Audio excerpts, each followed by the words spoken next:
साथियों, जैसा कि आपको पता होगा कि 2 दिन पहले यूनाइटेड स्टेट ऑफ अमेरिका ने नरेंद्र मोदी जी, रामनाथ कोविंद जी और इंडियन एम्बेसी को ट्विटर अकाउंट से अनफॉलो कर दिया। अब यह तहलका मच गया चारों तरफ कि आखिर यह हुआ कैसे। ट्रंप उनके खास दोस्त कहे जाते हैं, ऐसा हिंदुस्तान के चैनल बतलाते हैं। लेकिन अब ऐसी क्या वजह आन पड़ी जो नरेंद्र मोदी जी को, रामनाथ कोविंद जी को और इंडियन एम्बेसी को ट्विटर अकाउंट से अनफॉलो कर दिया गया। आइए मैं कुछ बताता हूं। ये वो कमीशन है जिसने 2004 में नरेंद्र मोदी जी को, जब उन्होंने अमेरिका के लिए वीजा अप्लाई किया था, वो वीजा रिजेक्ट कर दिया गया था। USCIRF, United state commission of international religious freedom, ये कमीशन ने एक ऑडिट किया और ये उसकी ऑडिट रिपोर्ट है। ये ऑडिट करने के बाद आपको पता है कि उसमें खासकर जो भारतीय अल्पसंख्यकों के साथ इस बार भेदभाव किया जा रहा है, जातिवाद की भावनाओं से उन्हें देखा जा रहा है, उन्हें छोटी मोटी घटनाओं से आरोपी बनाकर उन्हें जेल की सलाखों के पीछे भेजा जा रहा है। कभी मॉब लिंचिंग के नाम पे, कभी NRC के नाम पे, कभी CAA के नाम पे, कभी NPR के नाम पे, और कभी सिर्फ उनका मुसलमान होना क्या इतना बड़ा गुनाह है कि आप उन पे टारगेट करे जा रहे हैं। सबसे बड़ी चुप्पी, जब विश्व हिंदू परिषद RSS की ऐसी संगठनाएं, जब लोग जिम्मेदारी लेते हैं कि हमने मारा है इन मौलानाओं को या तबलीगी जमात के ऊपर टिप्पणी करना, क्या कितना सही है। यह आज बात यहां नहीं फैली, आपने कुछ दिनों पहले देखा यह बात अब्रॉड तक पहुंच गई और अब्रॉड ने सीधी धमकी दे दी कि अगर आप अच्छे से रहना चाहते हो, नहीं तो आपके 34 लाख भारतीय हमारे इस कंट्री में काम करते हैं। अगर इस तरह से मुसलमानों को या अल्पसंख्यकों को टारगेट बनाया जाएगा तो आपके भारतीयों को हम आपके कंट्री में भेज देंगे और उन पर कानूनी प्रक्रिया की जाएगी। उसके बाद देखिए किस तरह से ये ट्वीट चल रहे हैं USCIRF के। शायद धार्मिक स्वतंत्रता की स्थिति में सबसे कठिन और सबसे खतरनाक गिरावट दुनिया में सबसे बड़े लोकतंत्र में भारत में है इस वक्त। ये कौन लिख रहे हैं? USCIRF के वाइस चेयरमैन नदीम मेंजा लिख रहे हैं। उसके बाद नागरिकता संशोधन बिल, जो आपने देखा है NRC का जो विषय चल रहा था, भारत ने बहुत तूल पकड़ लिया और उसके बाद उनके नाम पर आज बहुत लोगों को जेल की सलाखों के पीछे डाल रखा है और सरकार कुछ नहीं सुन रही, मुक बनी बैठी है। नागरिकता संशोधन अधिनियम भारत में संभावित रूप से लाखों मुसलमानों को हिरासत में लेने के निर्वासन और स्टेटलेस में उजागर करता है। जब सरकार नागरिकों की योजनाबद्ध राष्ट्रव्यापी नेशनल रजिस्टर पूरा करती है तो उसके बाद ये उनके साथ दो मुही राजनीति क्यों की जा रही है। शायद धार्मिक स्वतंत्रता की स्थिति सबसे खतरनाक है भारत में, ये लिख रहे हैं USCIRF। और उसके बाद उनके दूसरे ट्वीट चल रहे हैं।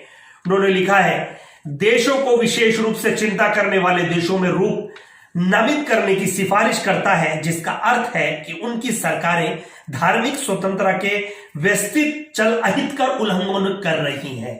यह सीधा भारत को निशाना बनाया गया है और उन्होंने क्लियर कट कहा है। USCR के चेयरपर्सन कहते हैं कि भारत पर चर्चा करते हुए कहा कि हम धार्मिक अल्पसंख्यकों के खिलाफ प्रतिबंध गैर राज्य अभिनेताओं द्वारा हिंसा के लिए अशुद्धता देख रहे हैं।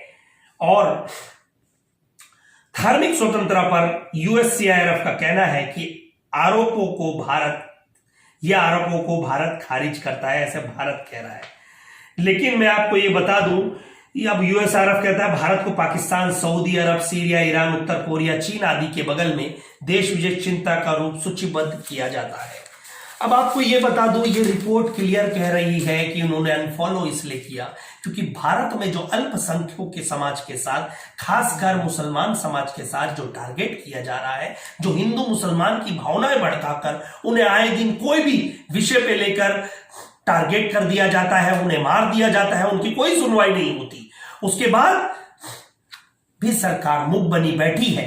तो ये जो ऑडिट रिपोर्ट आई है उसमें क्लियर कट कहा गया है कि हमने नरेंद्र मोदी जी, रामनाथ कोविंद जी और इंडियन एम्बेसी को अनफॉलो कर दिया गया है। याद रखिए ये बहुत बड़ा विषय है। अब मुझे पता है ये विषय शायद रिपब्लिकन चैनल नहीं दिखाएंगे, ना ही एबीपी दिखाएगा और ना ही आपके इंडिया टीवी या न्यूज नेशन के पत्रकार जो दिन भर टीवी पे जहर घोलने का काम कर रहे हैं वो भी नहीं दिखाएंगे, क्योंकि आज उनके पास सत्ता का पावर है और वो सत्ता के पावर को मिसयूज कर रहे हैं और मिसयूज के नाम पे दिन रात हिंदू मुसलमानों के दिमागों में जहर घोल रहे हैं। और ये जहर अब हिंदुस्तान में नहीं, United state of America UN तक पहुंच गया है और वहां पर इनके ऊपर कार्रवाई की मांग की जा रही है सभी देशों ने।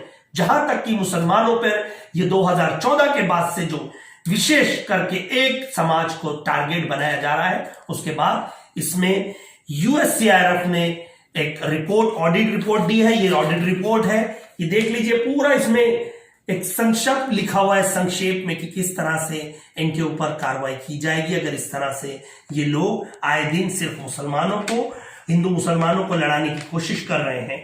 तो फिर मैं आपको सिर्फ एक चीज बताना चाहता हूं कि देश इस वक्त सही नहीं चल रहा है। हम महामारी से जूझ रहे हैं, महामारी से जूझ रहे हैं, भुखमरी से जूझ रहे हैं, देश की जीडीपी गिर रही है। हम सवाल नहीं पूछ सकते। हम सवाल पूछेंगे तो हमें जेल की सलाखों के पीछे भेज दिया जाएगा। सवाल वो पूछ सकते हैं जो इनके पत्रकार हैं, सवाल वो पूछ सकते हैं जो इनकी जी हुजूरी करते हैं, सवाल वो पूछ सकते हैं जो सिर्फ सत्ता की लालच की रोटी के लिए रोज इनकी तारीफों के फूल बांधते हैं। लेकिन वक्त बड़ा बलवान होता है, ये याद रख लीजिए। चाहे वो अल्लाह हो या भगवान हो, वो सभी को समान एक तरीके का हक देता है। लेकिन आज कहीं ना कहीं सिर्फ एक कम्युनिटी, एक धर्म को जो टारगेट किया गया, उसके बाद ये आग हिंदुस्तान में नहीं अब पूरी दुनिया में फैल चुकी है। अब वो सवाल पूछ रही है सरकार से कि आखिर इसकी रिपोर्ट दीजिए, आखिर ऐसा जहर क्यों घोला जा रहा है। आखिर हमारे केंद्रीय मंत्री मुख्तार अब्बास नकवी जी ने कहा कि भारत जो है वो मुसलमानों के लिए स्वर्ग है।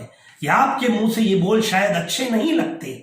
दिल्ली में दंगे हुए, कहां से लोग आए, कितने कत्लेआम हुए, घर जलाए गए, धर्मस्थलों को तोड़ा गया, आप चुप बैठे थे, आपकी एक आवाज नहीं आई। देश के गृह मंत्री चुप बैठे, क्यों मिलिट्री को नहीं लाया गया, क्यों मिलिट्री को वहां नहीं लाया गया।